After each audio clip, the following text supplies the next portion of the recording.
cara pengobatan itu nggak betul.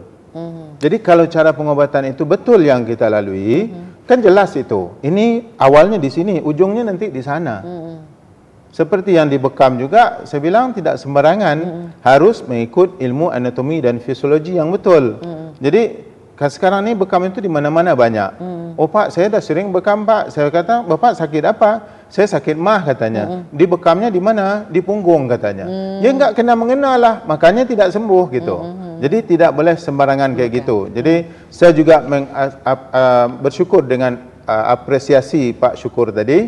Ya mudah-mudahan juga memberi manfaat kepada kita semua. Baik, berbicara masalah bekam di bulan Ramadan kali ini Pak, apakah dibolehkan untuk bekam karena kan kita mengeluarkan darah, apakah puasa kita tetap berjalan dengan baik tuh Pak? Baik. Sebenarnya bekam adalah pengobatan yang terbaik yang diiktiraf oleh Rasulullah, yang dah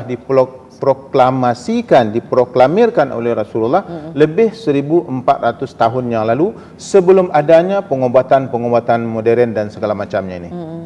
Jadi Nabi di sana menerima perintah berbekam itu di Sidratul Muntaha. Ketika beliau kembali dari Isra Mi'raj, itu ketika mau turun ke bumi, setiap bertemu dengan kelompok-kelompok malaikat, setiap kelompok malaikat itu memberikan kepada Rasulullah, menyatakan kepada Rasulullah, ya Rasulullah, mur ummataka bil hijamah. Allah memerintahkan engkau dan umat engkau untuk berbekam.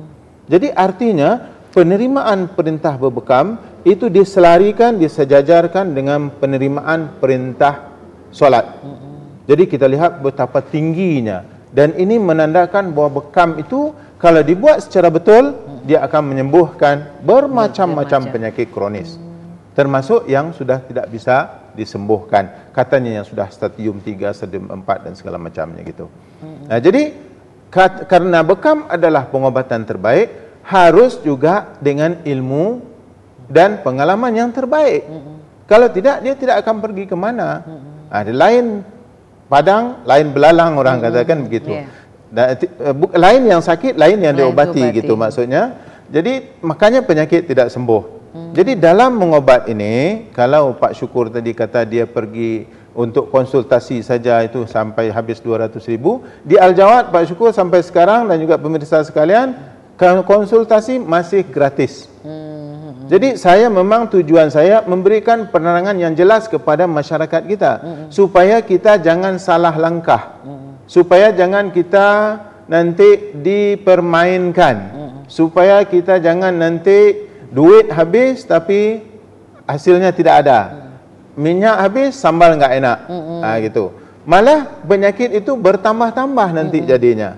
Ada di Kuala Lumpur itu bermacam-macam penyakit sesudah diobati. Sebelum diobati penyakitnya hanya satu. Sesudah diobat oleh orang itu penyakitnya malah bertambah bukan berkurang. Kita tidak mau begini karena seseorang juga mengeluarkan duit yang banyak untuk itu. Jadi mudah-mudahan apa yang saya terangkan ini pemirsa sekalian dapat manfaat yang baik, dan supaya kita paham, mengerti kemana kita akan pergi dan apa bentuk yang harus kita lakukan. Dan setiap pengobatan yang betul-betul menyembuhkan harus masuk akal. Harus masuk akal. Kalau tidak masuk akal, ya nggak boleh kita terima lah gitu. Baik, Pak Ibrahim mungkin bisa jelaskan kepada pemirsa juga prakteknya hari apa, buka jam berapa, dan Bapak sampai hari apa di sini? Baik, sebelum itu saya menerangkan sekali lagi, mungkin ada yang baru bergabung. Kita dari mulai besok sampai tanggal 19 Juli, itu kita mengadakan promosi khusus dalam berobat. Silahkan telefon nombor yang ada di kaca TV Anda untuk mendapatkan kepastian berapa sekali berobat dan segala macamnya itu. Dan kita juga ada promosi khusus juga untuk obat kecerdasan otak.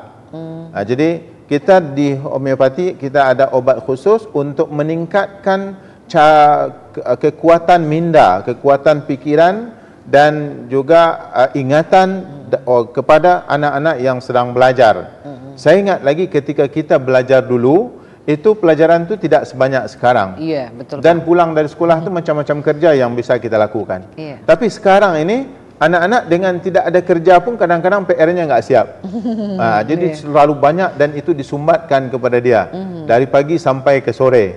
Kadang-kadang malah sampai tertidur di sekolah gitu. Jadi perlukan obat khusus yang kita panggil dengan Genius Extra, GA ya.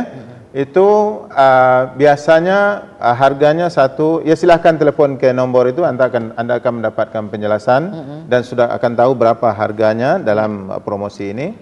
Dan kita buka pagi jam 9 sampai bulan puasa sampai jam 5 sore. Dan saya ada sampai tanggal 19, hari Jumat kita tutup. Jadi hari tadi kita tidak buka, Jumat depan juga tidak buka, Sabtunya buka, saya masih ada waktu itu. Dan kemudian silahkan telepon dulu sebelum datang. Dan kalau untuk katakan konsultasi masih gratis sampai sekarang. Dan insyaAllah anda semua akan terbantu dan saya akan bantu apa yang saya boleh bantu. Sebenarnya dulu saya klinik ini saya buka di Kuala Lumpur. Jadi karena sangat banyaknya orang kita ni berhijrah ke sana mencari kesembuhan itu, sedangkan saya tahu sebahagiannya itu tidak mendapatkan. Jadi maka itu saja penyebab salah satunya saya buka di sini dan juga saya buka di Pekanbaru. Dan kemudian untuk penyakit-penyakit seperti asma, sebenarnya asma ini dalam homeopati mempunyai rekod yang tersendiri. Di Kuala Lumpur itu, homeopati datang masuk ke Malaysia ialah melalui seorang student Malaysia yang sedang belajar di India.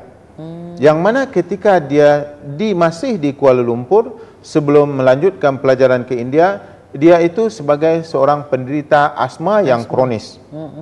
Jadi hampir setiap hari kambuh asmanya. Ketika dia menyambung pelajarannya di India, itu ketika asma, malah orang itu membawa ke dokter homeopati di sana. Dan ketika dibawa ke dokter homeopati itu, sudah itu penyakit asmanya sembuh.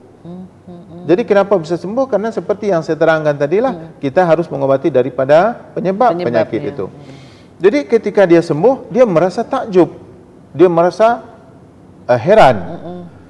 Dan ketika dia fikir, selama di Malaysia, dia berobat tak sembuh-sembuh. Ada telefon, kita jawab dulu. Oke, untuk satu penelpon aja kita buka telepon. Halo, assalamualaikum. Selamat malam. Iya, halo, Bapak dengan siapa di mana? Bapak Adi. Maaf. Halo. Iya, Bapak dengan siapa di mana, langsung saja? Bapak Adi di Batangan. Oke, silakan Pak. Saya ingin minta penjelasan tentang perbedaan bekam di hari biasa dengan di bulan Ramadan seperti sekarang ini, Pak.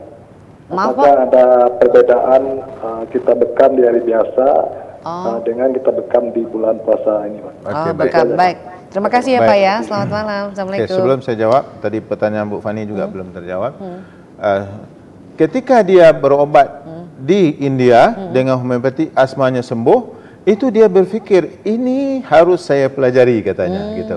Dan dia belajar homeopati di India, dia balik ke Malaysia, dialah yang mengembangkan homeopati di Malaysia, namanya Dr. Burhanuddin Helmi. Gitu. Jadi dengan cara itu asma disembuhkan dengan mudah sehingga dia tertarik untuk belajar homeopati itu. Dan pengalaman saya juga di Indonesia, di Malaysia juga dulu saya buka klinik di sana. Dan di Indonesia itu sangat banyak yang alhamdulillah terbantu, termasuk satu yang di dalam iklan tadi itu. Sekarang sudah tidak kambuh. Ada sedikit ketika jerebu, asap yang terlalu banyak baru ini, dia agak mulai datang sedikit-sedikit. Tapi itu sudah berlaku 5 tahun. Sembuhnya itu sudah 5 tahun. Dan ketika banyaknya jerebu kembalian itu, dia ada sedikit-sedikit sesak. Gitu. Biasalah begitu.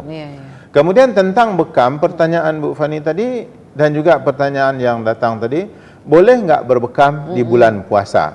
Bekam adalah sangat-sangat diutamakan dalam pengobatan oleh Rasulullah sallallahu alaihi wasallam.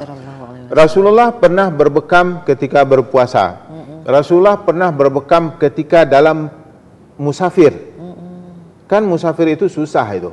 Di negeri Arab tu musafir bukan kayak kita dalam mobil pakai aircon segala macam. Perjalanannya itu di tengah panas terik menggunakan kaki unta dan segala macamnya itu, jadi susah. Beliau pernah berbekam ketika ihram.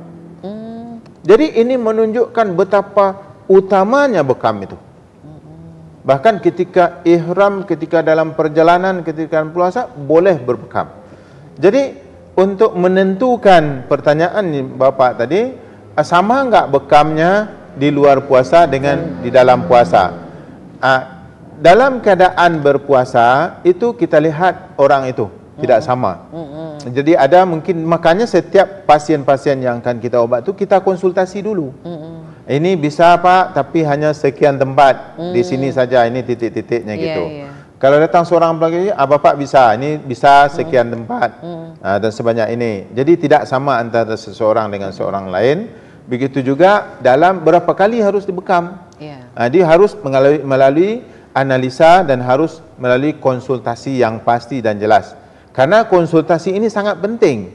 Dari sinilah kita menentukan, oh orang ini harus diobati cara begini. Harus diobati cara begini. Kadang-kadang untuk Bapak bekam tak berapa penting, tapi yang pentingnya bekam ruqyah.